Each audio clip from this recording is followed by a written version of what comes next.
నేను ఒక పాపపు స్త్రీని యేసుక్రీస్తు దగ్గరికి తీసుకొచ్చారు. అందరు కూడా రాళ్ళు పట్టుకొని వచ్చారు. యేసు ప్రభువుని అడుగుతున్నారు, బోధకుడా, ధర్మశాస్త్రంలో మోషే ద్వారా రాయబడింది, ఈ స్త్రీ వ్యభిచారమందు పట్టబడింది కనుక రాళ్ళతో కొట్టి ఇవన్నీ ఏం చేయాలి? చంపి.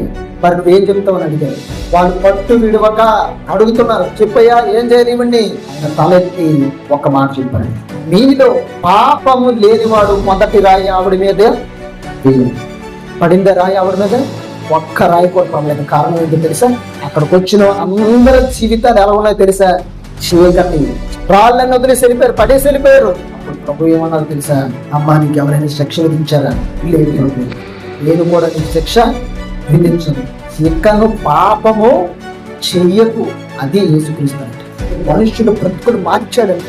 పాడైపోయిన మరణ ఛాయలో ఉన్న జీవితాన్ని బాగు చేసేది. ఈ రోజు ఎంతో మంది వాక్యం అనే వెలుగులో ఉన్నారంటే కారణం ప్రభువు యేసు.